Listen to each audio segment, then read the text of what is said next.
Have you ever had a challenge in your mind where you're thinking to yourself, I really should be further than I am now? I should be more successful than I am now. Chances are, much like me, you've had several points through your career where it's been going 100 miles an hour. Absolutely, you're on point. You're looking at super success, and then something comes out of left field, and all of a sudden, it starts to subside. And you do this seesaw act of you're super successful, you're not successful, and what have you.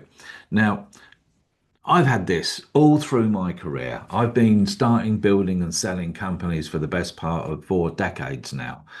Had partnerships where they've taken advantage of my good nature, my fault, by the way, and you find yourself in a position where you're thinking to yourself, what have I got to do to get where I want to go? How am I going to do this? And if I'm ever to achieve true success, what have I got to do in order to get to that thing that I call success? Well, after many years, I suddenly realized that success is all in the mind. If you think you're successful or you think you're not, you're right. And I'm sure you've heard that before. But the bottom line is that unless you have a visceral picture of what that success looks like, a bit like putting a marker on a map, that's where you're going to. You're going to Birmingham in England or Birmingham, Alabama, wherever that may be. But you have to have, I have to have, we have to have a visceral picture of what it is that we're reverse engineering.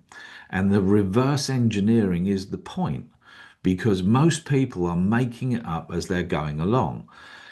Do you feel like that? I've often felt like that, that I'm literally making it up as I'm going along. I'm trying to deal with what's coming at me from the left, from the right, and so on. And challenges, which in business happens all the time, as it does in life. But the bottom line is that if you have that visceral picture, you are 100% focused on achieving whatever that ultimate goal is. It becomes easier if you can then break that down once you've got the picture into bite-sized chunks. So I think the very first thing that we must do to understand what that journey looks like and how many milestones are on that journey is to work out what success means to us. So for me, it has always been freedom. So the freedom to do what I want, when I want, how I want, with who I want. So that means not working with idiots, not doing things I don't want to do. So that's my visceral picture is that I wake up when I wake up. I don't have alarm clocks and I only work with good people on projects that give me a good buzz. At the end of the day, in my world, I'm a deal maker, essentially a sales guy, if you want to call it that. I like negotiating and closing deals. So that's what I want to do. And in order to have financial freedom, that has a number. And that number means that I've filled the 5 investment pots that you have to make your financial future robust.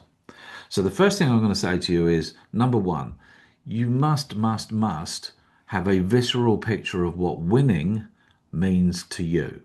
Now, winning, because everyone says this when I ask them, well, what does winning mean to you? And the default answer is, I don't know, I've not really thought about it. That's the problem. You've got to think about it. You've got to work that out and say, okay, for me, that number is 1 million or it's 5 million. Depends on what your age is as to how much money financial freedom is going to cost for the remainder of what we all believe will be a long life. So once we've got the number, then we can calibrate where we are now to where that number is. And we can also work out what we'll be doing when we've achieved that number. So what will our life look like on a Tuesday? What will it look like on a Thursday? Who will we be working with? And what specifically is it that we'll be doing? So if you've got that, The next step is to say, once you've calibrated the difference between, i.e., the gap between where you are today and what it is that you want, we need to put a time frame on it.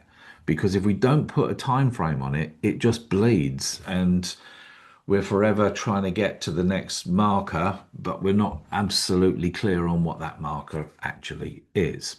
So, cut this back into 5 simple steps. Step one, find out, work out, write down what winning is to you. And I've shared with you what winning is to me. So, what's your version? All right, because it's going to be different. Everyone's is their own version of what winning is to them. Second, where are you now? What's the differential between the two of those? Three, what are the steps, the milestones between where you are now and where you want to be? What are they? Write them down. Right. Step one is the first thing I've got to do, the second thing I've got to do, the third thing I've got to do, etc., until you've got that nice milestone map to get you to where you want to be. Step four, focus 100% on getting to that first milestone. Ignore the big picture for the moment. Just focus on that first step of how you're going to get and what it is that you've got to do to get to that first milestone.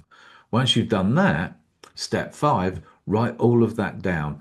Put it where you can see it on a daily basis. So I've got a whiteboard just on the other side of this Mac, and on that Mac is my next milestone. And there's a picture of what that will look like when I've achieved and hit that milestone. So I hope that there was something within this short conversation that you'll take for you that will get you into motion, into taking action to get you to those first steps.